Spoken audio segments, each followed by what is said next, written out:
628 million kilometre दूर एक चांद है जिसके नीचे छुपा है समुंदर। वहां कोई इंसान कभी गया नहीं, लेकिन नासा का स्पेसक्राफ्ट अब वहां जाने के लिए तैयार है। तो आज हम बात करने वाले हैं यूरोपा क्लिपर मिशन के बारे में।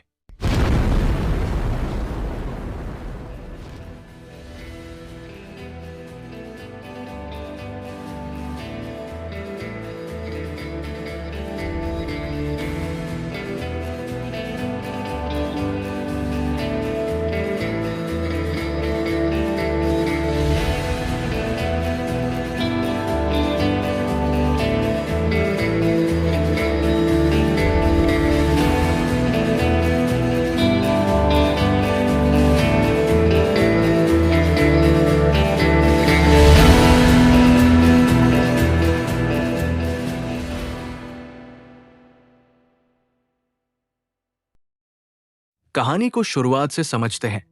1989 का एरा था। नासा एक ऐसे मिशन को स्पेस में भेजने वाला था जो जुपिटर के सीक्रेट्स खोल देगा। इस स्पेसक्राफ्ट का नाम था गैलीलियो और उसके कैमरा का एक टारगेट था यूरोपा। ये एक सिंपल ट्रिप नहीं थी। गैलीलियो को वेनस और अर्थ के ग्रेविटी असिस्ट्स का यूज करके जुपिटर तक पहुंचने में 6 साल लगे।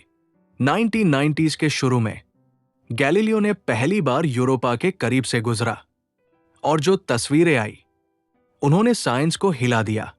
यूरोपा का सरफेस बिल्कुल स्मूथ था, crisscrossed by giant cracks, जैसे बर्फ के ऊपर किसी ने ब्लू इंक गिरा दी हो। और इस बर्फ के नीचे कुछ गर्म चल रहा था। बर्फ के नीचे एक पूरा ओशन है, लेकिन सवाल यह था, क्या वहां जिंदगी भी है? गैलीलियो के इमेजेस ने यूरोपा को साइंस का सुपरस्टार बना दिया, लेकिन एक बड़ी प्रॉब्लम थी। गैलीलियो के कैमरा लिमिटेड थे। नासा ने प्लान बनाया, एक नया स्पेसक्राफ्ट जो सिर्फ यूरोपा का स्टडी करे, लेकिन हर मीटिंग में एक ही जवाब मिलता, नो फंड्स अवेलेबल। लेकिन फिर 2013 में एक अनएक्सपेक्टेड ट्विस्ट आया। यूएस कांग्रेस ने यूरोपा मिशन के लिए ग्रीन लाइट दे दी, फंड्स अप्रूव हो गए। फिर यूरोपा क्लिपर का डिजाइन शुरू हुआ, एक ऐसा स्पेसक्राफ्ट जो बर्फ के नीचे छुपी कहानी को समझने के लिए बना हो। इसमें कुछ बहुत ही एडवांस्ड साइंटिफिक पेलोड्स थे। EIS, Europa imaging system, Europa का सबसे डिटेल्ड कैमरा सिस्टम। ये आइस क्रैक्स, रिजेस और गाइजर्स को हाई डेफिनेशन में कैप्चर करेगा। REASON, radar for Europa assessment. ये रेडार बर्फ के 30 किलोमीटर नीचे तक देख सकता है। इसका काम आइस क्रस्ट के नीचे ओशन का एग्जैक्ट डेप्थ मैप बनाना। मासपेक्स एक फ्यूचरिस्टिक केमिकल डिटेक्टिव है। यूरोपा के गाइजर से निकलती गैसेस को स्कैन करके सॉल्ट्स, ऑर्गेनिक्स और जिंदगी के केमिकल ट्रेसेस ढूंढता है। सूडा, सरफेस डस्ट एनालाइजर, ये आइस के माइक्रोस्कोपिक ग्रेन्स का ऑटोप्सी करेगा। हर पार्टिकल एक स्टोरी बताएगा, कहां से आया, किस लेयर से निकला और कब बना। UVS, अल्ट्रावायलेट स्पेक्ट्रोग्राफ, ये इनविजिबल लाइट में देखता है। यूरोपा के थिन एटमॉस्फेयर को स्कैन करके गाइजर्स और गैसेस का फुल प्रोफाइल बनाता है। MISE, mapping imaging spectrometer for Europa, ये यूरोपा के सरफेस का केमिकल मैप बनाता है। बर्फ में सॉल्ट्स, एसिड्स और ऑर्गेनिक्स को अलग अलग रंगों में हाईलाइट करता है, जैसे एक treasure map. PIMS, plasma instrument for magnetic sounding, ये यूरोपा के मैग्नेटिक फील्ड को मेजर करके समुद्र की सैलिनिटी और डेप्थ का अंदाजा लगाता है। अब ये सब इंस्ट्रूमेंट्स फाइनलाइज हुए थे, जिसके बाद नासा के इंजीनियर्स इस स्पेसक्राफ्ट की डेवलपमेंट के लिए लग गए। नासा के इंजीनियर्स हाई बे 1 में स्पेसक्राफ्ट असेंबल कर रहे हैं।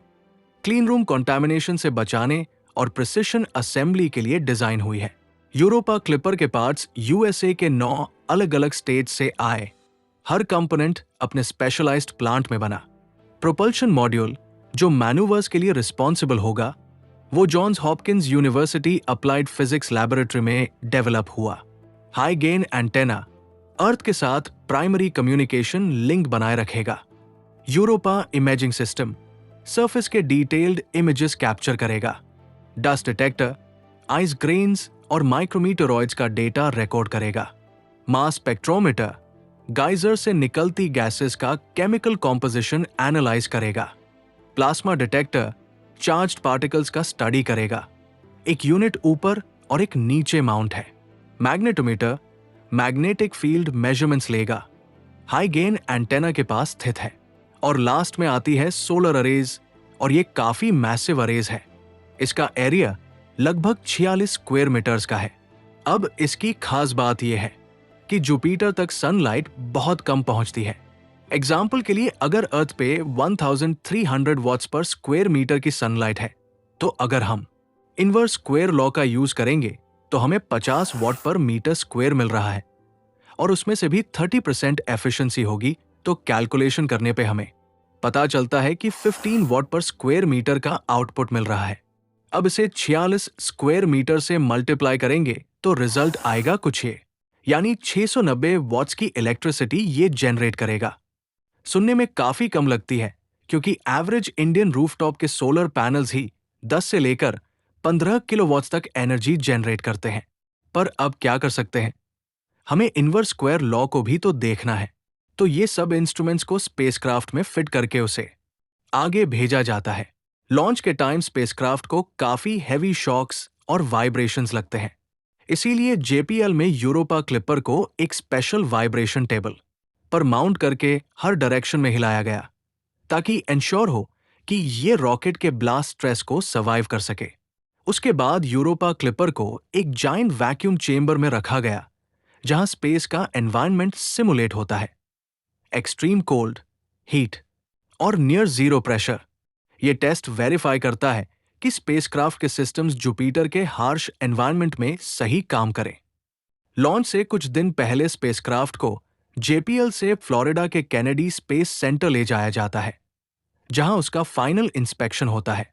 इंजीनियर्स लास्ट टाइम चेक करते हैं कि थर्मल कवर्स, सोलर अरेज और एंटेनास परफेक्टली सिक्योर्ड हों। और फिर फाइनल काउंटडाउन स्टार्ट होता है और T-0 पर फैल्कन हैवी लिफ्ट ऑफ करता है।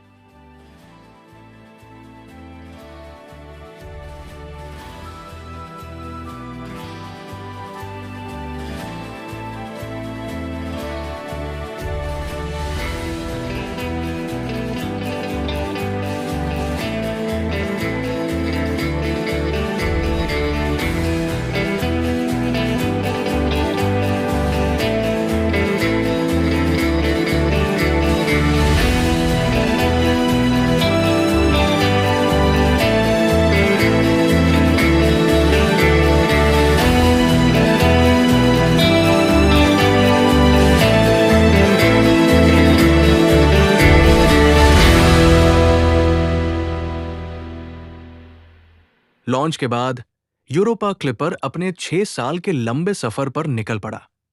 एक ऐसा सफर जो अभी भी जारी है। मुझे आज भी याद है, एक मार्च का वो दिन जब ये स्पेसक्राफ्ट मार्स के पास से गुजरा था, और अब ये दोबारा अपने घर अर्थ की तरफ लौट रहा है। और अगर फ्यूचर में इस मिशन से जुड़ी कोई भी बड़ी खबर आती है, तो एरोसाइंस उसे सबसे पहले आप तक पहुंचाने की कोशिश करेगा।